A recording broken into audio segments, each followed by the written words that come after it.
घरों से निकाल दिया जाता है उनकी गवर्नमेंट लॉ के द्वारा कुछ नए बनाए हुए कानूनों का प्रयोग करके या कुछ थोड़े टाइम पहले बनाए हुए कानूनों का प्रयोग करके इसके ऊपर और ठीक है मदर्स एंसेस्टरी की बात करेंगे कि जो लेडीज को अरेस्ट होता है इनोसेंट लेडीज का उसके बारे में और मिस्टर रामदास जी की जो है चीजें वो बात करेंगे उनकी मंडी को जो उनकी आज वो रहेंगी इनकी डॉबी लॉ के बारे में उसके बारे में बात करेंगे।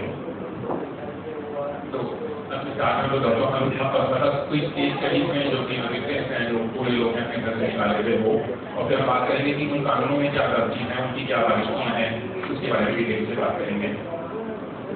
डॉक्टर मुकमा चाहते हैं।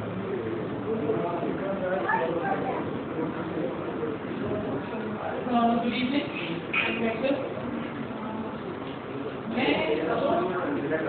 Mothers and Sisters Initiative हमारा एक ऑर्गेनाइजेशन है, basically organisation by women for and इस ऑर्गेनाइजेशन से हम यही करना we want to voice the concerns of all countless mothers and sisters who have been falsely implicated under 498 of the IPC or there is a gross violation of their basic human rights when these women are falsely implicated and arrested under this section of the IPC.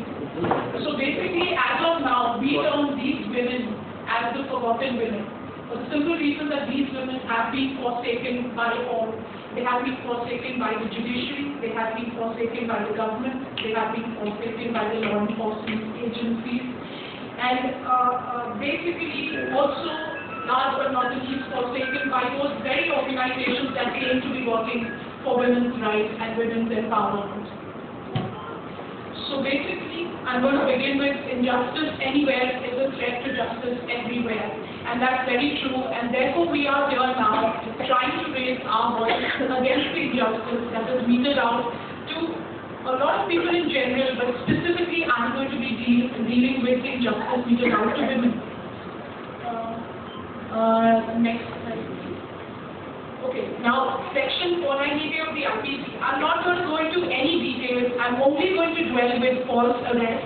But just very quickly, why was section 498 of the IPC of dowry, death and cruelty by affording protection to married Indian women against cruelty? It's cognizable, that is, you can be arrested and jailed without a warrant.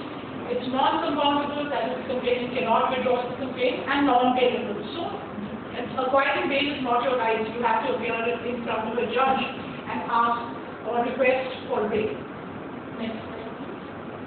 Alright, now what has 498 of the IPC done now? A lot of women with malicious intent for threatening their in-laws and husbands, for extorting money, for wreaking vengeance on husbands and their families, and thereby perpetrating atrocities on innocent citizens and their families. And it's not me, India, which is the highest court in our country. Itself in the year 2005, in response to a writ petition filed by Shri Kumar Sharma, acknowledged that there are many instances where women are filing false 498 cases. It also cautioned law enforcement agencies to take necessary precautions so that innocent citizens are not victimized. And it stated very clearly that any misuse of the provisions of this law amounts to legal terrorism. The World Health or Social Research, in a study on the implications of Section 498 of the IPC, states that out of 100 cases, only 2 are convicted. It also observed that educated and independent-minded women misuse this section of the IPC. The Law Commission, in its 154th report, the Mahimas Committee report, which was on reforms of criminal justice system in 2003, and the 111th report of the Parliamentary Standing Committee on Home Affairs in regard to offences under Section 498 RPC have all acknowledged that Section 498 was being widely misused. Now, despite all these leading authorities which have repeatedly cautioned that 498 was a law that was more abused than used, it has been, now you have to understand that 498 IPC was promulgated in 1983. So it's been 24 years since this law has been in effect. And despite that, our government has absolutely no post-implementation feedback. If you ask them for what is the feedback of this law, has it actually helped in its intent and purpose, has it met it, the government has absolutely no reply. The menace of dowry also has not been curbed, and this has been widely acknowledged by sociologists and experts of various connected fields. And this really only means that this law has failed miserably in its purpose and intent. It has not achieved its objective. On the contrary, it has created limitless maladies. And why do I say it has created limitless maladies? I'm going to show you now. Now, clearly, where there was something like under 498 of the IPC in 1995, there was something like 28,579 cases.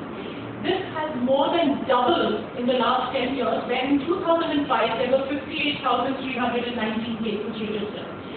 Now, look at dowry death cases. In 1995, there were 4,648 cases, and that has now become 6,787 cases in the year 2005.